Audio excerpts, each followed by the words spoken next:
Assalamualaikum dan selamat datang ke Pala Bola News. Seperti biasa, Pala Bola News akan menjanjikan berita bola sepak terbaik kepada anda semua pada setiap hari. Fernando Santos akhirnya tinggalkan Portugal. Pengurus pasukan Portugal, Fernando Santos, akhirnya melepaskan jawatannya bersama Portugal selepas mereka mengakhiri kempen Piala Dunia kali ini dengan tersingkir pada peringkat suku akhir. Dan yang sudah membimbing Portugal sejak 2014 telah berjaya membawa pulang trofi Euro 2016 dan juga memenangi UEFA Nations League pada 2019. Kekalahan mengejut pasukannya kepada Maghribi di peringkat suku akhir antara punca mengapa dia meletakkan jawatan kerana kontrak pengurus itu sepatutnya berakhir selepas Euro 2024 nanti. Jose Mourinho disebut-sebut akan menjadi pengganti kepada Fernando Santos, tetapi itu masih belum dapat dipastikan oleh mana-mana pihak.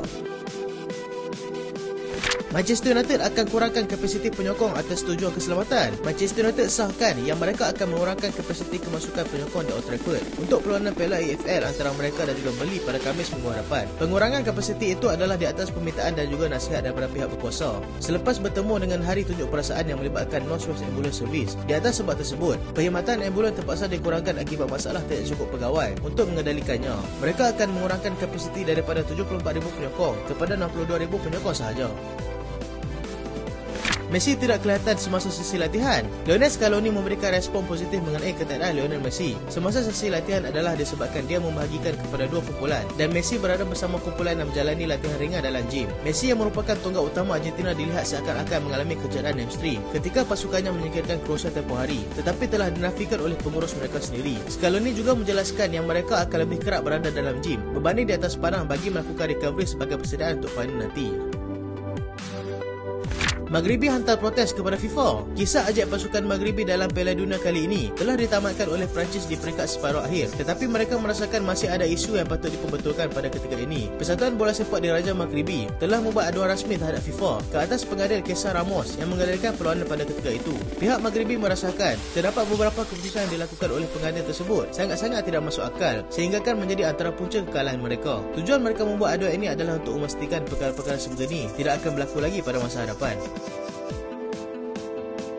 Karim Benzema akan kembali. Penyerang pasukan Perancis yang terpaksa dihantar pulang akibat kecederaan kini diberitakan akan kembali bersama skuad lagi bagi menghadapi aksi final bagi Ahad ini. Karim Benzema sekali lagi disebut-sebut akan menyertai semula pasukan Perancis dalam usaha mereka untuk mengekalkan kejuaraan mereka dan menjadikan Piala Dunia kali ini adalah Piala Dunia ketiga yang mereka berjaya menangi. Perkara ini bagaimanapun belum mendapat pengesahan daripada Didier Deschamps yang mengelak untuk memberikan jawapan tentang perkara tersebut. Mereka masih berjaya marah ke final walaupun tanpa ramai pemain bintang mereka yang terpaksa diketepikan akibat masalah kecederaan. Saya bangga dengan pencapaian Perancis untuk marah ke final sekali lagi, kata Michel Platini. Pemain legenda pasukan Perancis, Michel Platini, melahirkan rasa bangga dengan pencapaian Perancis yang berjaya marah sehingga ke final buat kali kedua berturut-turut. Platini yang kini berusia 67 tahun itu merupakan pemenang Euro 1984 dan antara pemain Golden Generation pada era 80-an yang gagal memenangi Piala Dunia pada ketika itu. Kejayaan paling tinggi mereka pada ketika itu adalah marah sehingga ke separuh akhir Piala Dunia 1982 dan juga Piala Dunia 1986, tetapi kedua-duanya tewas kepada pasukan Jerman Barat. Dia kini sedang menjalani hukuman pergantungan daripada sebarang aktiviti bola sepak selepas didapati bersalah menyalahgunakan kuasa ketika menjadi Presiden UEFA. Dia juga turut terasa teruja dengan persembahan Maghribi pada edisi kali ini dan akan menyokong mereka ketika mereka bertemu dengan Croatia pada pertemuan tempat ketiga dan keempat nanti. Manchester United berdepan kerugian bernilai 141 juta pound. Manchester United mungkin akan mengalami kerugian yang berbesar. Manchester United mungkin akan mengalami kerugian yang mencecah 141 juta pound selepas tim viewer diberitakan akan menamatkan sponsor mereka 3 tahun lebih awal berbanding dengan kontrak yang sepatutnya. Perkara ini disahkan sendiri oleh syarikat teknologi Jerman itu selepas mengambil kira beberapa faktor yang mungkin akan berlaku selepas pengambil alihan Manchester United daripada keluarga Glazers dan juga penghijrahan Ronaldo daripada kelab tersebut. Tim viewer sebelum ini telah bersetuju untuk menjadi penaja utama pasukan itu dengan kontrak selama 5 tahun yang bernilai 235 juta pound.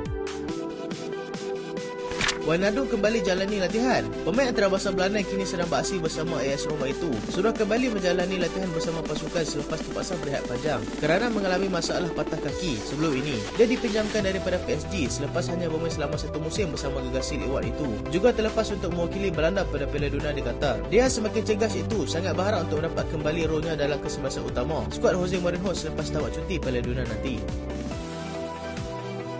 Proses penjualan Manchester United sedang berjalan, kata Avram Glazer. Pemilik bersama kelab, Avram Glazer, ada memberitahu yang proses penjualan kelab sedang berjalan, tetapi tidak diberitahu sejauh mana proses itu berlaku. Dan yang ditemui ketika berada di Stadium Al Bayt menyaksikan Perancis menyingkirkan Maghribi dengan kemenangan 2-0. Turut berkata yang proses sedang berjalan dan itu adalah tanda positif yang dapat dia berikan setakat ini. Mereka tidak terdesak untuk menjual Manchester United, tetapi akibat desakan yang sangat kuat daripada luar membuatkan mereka terpaksa melakukannya.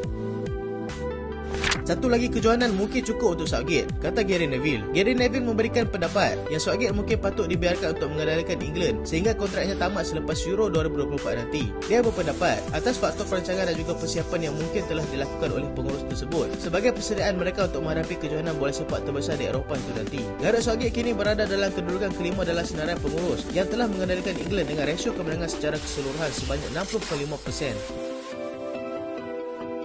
Daley Blind akan dilepaskan pada Januari nanti. Pemain pertahanan Ajax itu dilaporkan akan dilepaskan oleh kelabnya di atas permintaan pemain itu sendiri. Dia pernah beraksi bersama Manchester United sebelum ini, akan tamat kontrak pada hujung musim ini dan sudah mendapat persetujuan daripada Ajax sendiri untuk meninggalkan kelab tersebut. Destinasi seterusnya untuk pemain itu masih lagi belum dapat dikenal pasti.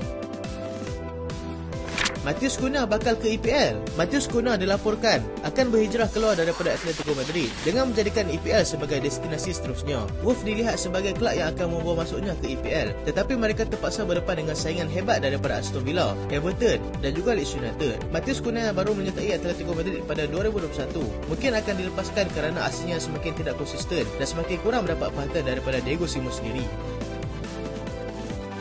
Bayern Munich alihkan perhatian kepada Yassine Bonu. Bayern Munich kini mengalihkan perhatian kepada Yassine Bonu yang beraksi cemerlang bersama Morocco sebagai pengganti kepada Manuel Neuer dan yang kini beraksi bersama dengan Sevilla di La Liga mempunyai kontrak sehingga 2025 nanti. Tottenham Hotspur mungkin akan membawa masuk pemain pertahanan AS Roma. Spurs dilaporkan akan membuat pertimbangan untuk membawa masuk pemain pertahanan AS Roma, Chris Smalling, sebagai langkah terdesak untuk menguatkan barisan pertahanan mereka pada ketika ini yang sedang mengalami krisis kecederaan. Smalling yang kini sudah pun berusia 33 tahun juga sedang mendapat perhatian daripada Inter Milan dan juga Juventus. Manchester City cuba untuk membuat kejutan. Manchester City dilaporkan sudah bersiap sedia untuk membuat bidaan terhadap pemain sayap Arsenal iaitu Bukayo Saka. Saka yang beraksi dengan baik semasa Piala Dunia Qatar tempoh hari dilihat oleh Pep Guardiola sebagai pemain yang sangat berpotensi untuk dibawa masuk ke Etihad. Arsenal bagaimanapun sedang berusaha keras untuk memberikan kontrak baru kepada pemain itu. So itulah berita untuk kali ini dan terima kasih sebab tak sampai habis. Jangan lupa like, jangan lupa share, jangan lupa subscribe. Aku Solehan. Assalamualaikum.